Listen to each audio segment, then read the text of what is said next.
All right, today we are diving into one of the biggest, longest, and most important conflicts in all of European history, the Hundred Years' War. It was this epic struggle between England and France that, and get this, actually went on for 116 years. Yeah, you heard that right. Let's get into it. And epic is honestly the perfect word for it. This wasn't just one long, continuous fight. It was actually a whole series of absolutely brutal wars that pretty much defined the late Middle Ages. It's where we get legendary names like the Black Prince and Joan of Arc, and it completely redrew the map of Europe. So that's the big question, right? How on earth does a war go on for over a century? It seems impossible. Well, the answer is buried in this incredibly tangled web of royal claims, weird old laws, and a political situation that was, let's be honest, a ticking time bomb just waiting to go off. To really get what this war was all about, we've got to rewind the clock a bit, way before the first arrow was ever shot. See, this whole thing didn't just start with one big event. It started with a fundamental, totally unworkable paradox right at the heart of the relationship between England and France. Okay, so here's the crazy situation. Because of the Norman conquest way back in 1066, the King of England was his own boss, a sovereign king. But for the lands he held in France, like the super-rich Duchy of Aquitaine, he was also technically a vassal. That meant he had to kneel and pay homage to the King of France. Can you imagine that? You're a king in one country, but you have to bow to another king for some of your most valuable territory? This created, as you can guess, constant tension. Well, that time bomb finally went off in 1328. The French king, Charles IV, died without a son. Now, his closest male relative was his nephew, King Edward III of England. Simple, right? Nope. The French lords were desperate to not have an English king on their throne. So they dug up this obscure ancient rule they called Salic law and basically said, sorry, the crown can't be inherited through a woman, which was how Edward had his claim.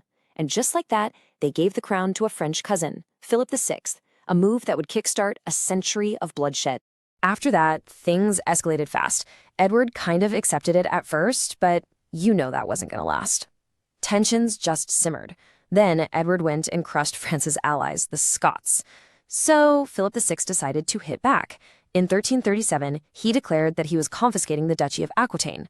For Edward, that was it. That was the final insult. The 100 Years' War was on. And that brings us to Act 1 of this whole saga, the Edwardian phase. This first part of the war was all about English aggression and a string of absolutely stunning victories that, frankly, nobody in Europe saw coming. Now, the English didn't fight by the traditional rules. They perfected this terrifying tactic called the chevauchée. This was basically a massive, destructive raid. They would ride through the French countryside, burning villages, destroying crops, and looting everything. This wasn't just random violence. It was a cold, calculated strategy designed to wreck France's economy, terrify the population, and prove that their king couldn't even protect them. And this brutal strategy worked. It baited the French into a huge battle at Crécy in 1346. I mean, just look at these numbers. The French army was more than double the size of the English force. On paper, it should have been a total wipeout for the English. But the English had a secret weapon, the longbow. Their archers stood on a hill and just unleashed this horrifying storm of arrows that mowed down the pride of French knighthood. At the very peak of the fighting, Edward's own son, his 16-year-old kid known as the Black Prince, was almost completely surrounded and overwhelmed. His commanders frantically begged the king to send help, but Edward just refused, saying these now famous words. It was brutal, but the prince survived. He won his spurs and became one of the most feared military commanders in all of Europe. So after Crécy, and later capturing the key port of Calais, England was on top of the world. But then, an enemy arrived that no army, no knight, no longbow could ever fight: the Black Death. It just ripped through Europe, killing at least a third of the entire population. The war ground to a sickening halt as both kingdoms were thrown into a literal apocalypse. So when the fighting finally starts up again, the whole dynamic has flipped on its head. This second act is all about France. They've got a new, brilliant king who learned from all of his father's mistakes, and he's ready to turn the tables. This new king, Charles V, was known as the Wise, and for good reason. He wasn't a warrior king. He was a strategist. He knew that meeting the English longbows in a big, open battle was basically suicide. So he gave his commanders a new set of rules. Do not fight them head-on. Instead, he had them use guerrilla tactics, small, fast-moving forces to pick off English garrisons and slowly, patiently take back their land one castle at a time. And you know what? It worked brilliantly. The French ambushed and wiped out an English army at Pont Vilain. Their Spanish allies smashed the English navy at La Rochelle, cutting off supplies. And by 1380, almost everything the English had fought so hard to win was gone. They were pushed back to just a couple of coastal towns. It was a complete reversal of fortune. You have England now unstable, dealing with this massive peasants' rebellion at home, and its legendary king and warrior prince are both dead. Meanwhile, France is unified, they're confident, and they have pushed the English right back to the sea. But, of course, the war wasn't over yet, not by a long shot. The final bloody act kicked off when France basically started to tear itself apart, giving England one last unbelievable shot at total victory. So what happened? Well, disaster struck France. Their new king, Charles VI, started to lose his mind. I mean, at one point he was convinced he was made of glass and would shatter if anyone touched him. This created a huge power vacuum, and the French nobility split into two factions that started a vicious civil war for control. France was completely paralyzed. And stepping right into this chaos was England's new, ambitious king, Henry V. He invaded France, and just like at Crécy, decades earlier, he found himself cornered by a much, much bigger French army. At the Battle of Agincourt, his exhausted, sick army of longbowmen somehow pulled off the impossible again, destroying another generation of French nobles on a muddy field. After Agincourt, it really seemed like it was all over.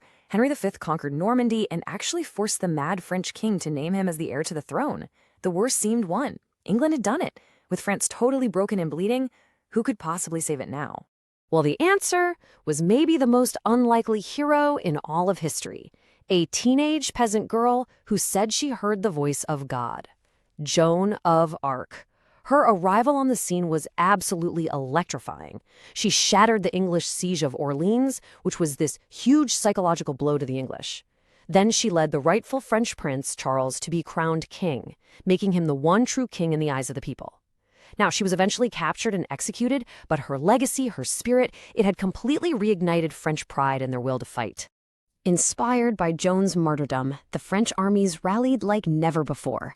They pushed the English out of Normandy, and finally, in 1453, at the Battle of Castillon, they brought the 160-year conflict to a decisive end. So, after all that fighting, all that bloodshed, what did it all mean? What was the war's ultimate legacy? Well, for one, it completely changed how wars were fought. The longbow proved that a trained peasant with a bow could kill a noble knight in full armor from 200 yards away. That shattered the whole myth of the invincible knight. Armies became more professional, less reliant on feudal lords, and by the end of the war, cannons had arrived, and they could just blast down the stone castle walls that had been untouchable for centuries. The age of the medieval knight was officially over. But really, the biggest impacts were political and cultural. Before the war, people's loyalty was to their local lord, not really to a country. Afterwards, people started to see themselves as English or French. The constant need for taxes and soldiers made the central governments, the monarchies, stronger, which weakened the old feudal system.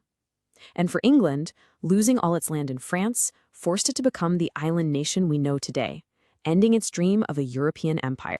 You see, this conflict was so much more than just a family squabble over a throne. It was a crucible that literally forged modern nations and modern warfare. Which kind of leaves us with one last thought to chew on. Did the 100 Years' War really mark the end of medieval fighting? Or was it the violent birth of modern conflict as we know it today?